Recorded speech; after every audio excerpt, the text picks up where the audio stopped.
नमस्ते। आज हम एक बहुत ही पुरानी कहानी सुनेंगे। एक ऐसी कहानी जिसमें शांति भी है, हिंसा भी और एक ऐसा चमत्कार है जिसकी कोई कल्पना भी नहीं कर सकता। कहानी का नाम है भिक्षु और 500 डाकू।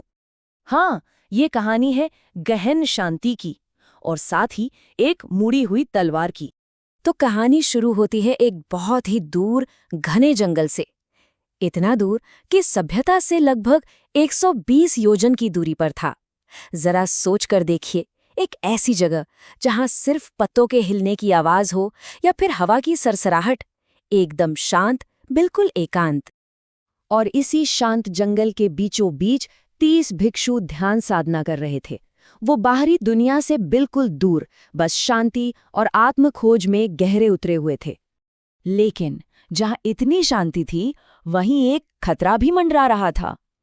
पास की ही झाड़ियों में 500 डाकू छुपे थे, बस सही मौके का इंतजार कर रहे थे। अब इन डाकुओं का इरादा बहुत ही भयानक और अंधविश्वासी था। वो क्या करना चाहते थे? एक मानव बलि देना चाहते थे। उनका मानना था कि अगर जंगल की आत्माओं को किसी इंसान की बलि दी जाए तो उनके देवता खुश होंगे और उन्हें ताकत देंगे। तो इसी क्रूर इरादे को मन में लिए वो सब उस जगह पहुंच गए जहां भिक्षु शांति से ध्यान कर रहे थे। और वहां जाकर उन्होंने अपनी भयानक मांग रखी, हमें बलि के लिए तुम में से एक भिक्षु चाहिए।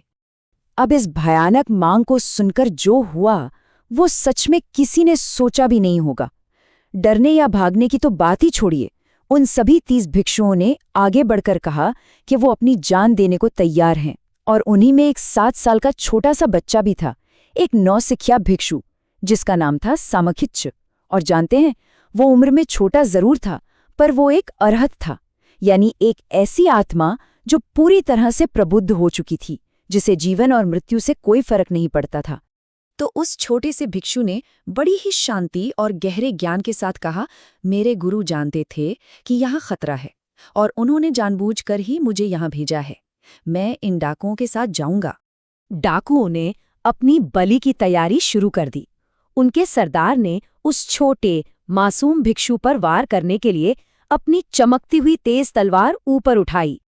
लेकिन इस इतने भयानक और हिंसक पल में भी सामखिच्च बिल्कुल शांत था। वो गहरी समाधि में बिना किसी हलचल के पूरी तरह स्थिर बैठा रहा। और फिर वो हुआ जिसकी किसी ने कल्पना भी नहीं की थी, एक चमत्कार। जैसे ही सरदार ने पूरी ताकत से तलवार चलाई, वो सामखिच्च के शरीर को छू भी नहीं पाई और हवा में ही मुड़ गई। ऐसा लगा जैसे किसी अनदेखी ताकत ने उसे रोक दिया हो। सरदार तो हैरान रह गया और गुस्से से भर गया। उसने अपनी तलवार किसी तरह सीधी की और इस बार पहले से भी ज्यादा ताकत से वार किया। लेकिन नतीजा फिर वही, तलवार दोबारा मुड़ गई और उस बच्चे को एक खरोंच तक नहीं आई। अब अपनी आंखों के सामने ये असंभव, ये अलौकिक घटना देखकर डाकुओं का सरदार कांप गया। वो बुरी तरह डर गया था। उसका सारा गुस्सा, सारा घमंड एक पल में डर में बदल गया। और यही डर उन डाकुओं के जीवन में एक बहुत बड़े बदलाव की शुरुआत बना। सबसे पहले तो वो हैरान हुए, फिर डरे और फिर उनके पत्थर जैसे दिलों में पछतावे की भावना जागी। सरदार ने अपनी तलवार दूर फेंक दी और उस छोटे से भिक्षु के पैरों में गिरकर फूट फूट कर रोने लगा, माफी मांगने लगा। और फिर सभी 500 डाकुओं ने मिलकर एक ऐसी बात कही जो कोई सोच भी नहीं सकता था। उन्होंने कहा, कृपया हमें भी अपनी तरह भिक्षु बना लीजिए। और बस एक ही पल में 500 खूंखार डाकू 500 नए भिक्षु बन गए। अब वो छोटा सा सामखिच्च अपने 500 नए अनुयायियों के साथ, जो कभी डाकू हुआ करते थे, शांति से मठ वापस लौट आया। अपने साथ एक ऐसी कहानी लेकर आया जो पीढ़ियों तक सुनाई जाने वाली थी। तो ये जो असाधारण कहानी है, ये हमें एक बहुत ही गहरे सवाल पर सोचने को मजबूर करती है। सवाल ये है कि आखिर किसी की जिंदगी की असली कीमत क्या होती है? कहते हैं कि जब भगवान बुद्ध तक ये पूरी कहानी पहुंची तो उन्होंने धम्मपद से एक बहुत गहरी बात कही। उन्होंने कहा, अगर कोई 100 साल तक भी बुरे काम करते हुए जीता है तो उस 100 साल की जिंदगी से कहीं बेहतर है सिर्फ एक दिन जो नैतिकता, करुणा और ज्ञान के साथ जिया गया हो। तो देखिए, यहाँ पर 2 तरह की जिंदगियों की तुलना हो रही है। एक तरफ है 100 साल, जो गलत कामों और हिंसा से भरे हैं, और दूसरी तरफ है सिर्फ एक दिन, जो ज्ञान, ध्यान और अच्छाई से भरा है।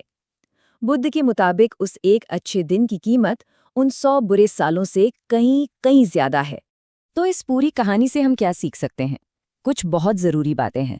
पहली तो ये कि जिंदगी कितनी लंबी है ये जरूरी नहीं, जरूरी ये है कि वो कैसी है। एक छोटा लेकिन अच्छा जीवन एक लंबे और बुरे जीवन से हमेशा बेहतर होता है। दूसरी बात, असली आध्यात्मिक ताकत शरीर में नहीं, मन की पवित्रता और शांति में होती है। और शायद सबसे जरूरी बात कि कोई इंसान कितना भी बुरा क्यों न हो, वो हमेशा बदल सकता है, सही रास्ते पर आ सकता है। तो बुद्ध का संदेश बहुत साफ है, बहुत सीधा है और हमेशा के लिए सच है। एक शुद्ध, जागरूक और दयालुता से भरा एक दिन 100 साल की अनैतिक और मतलबी जिंदगी से कहीं ज्यादा कीमती है। तो आखिर में ये सवाल हम सबके लिए है, अपने अपने जीवन के बारे में सोचने के लिए, कि ऐसी कौन सी चीज़ है जो हमारे किसी एक दिन को सच में कीमती और सार्थक बना देती है। और इसका जवाब हम सबको खुद ही खोजना है,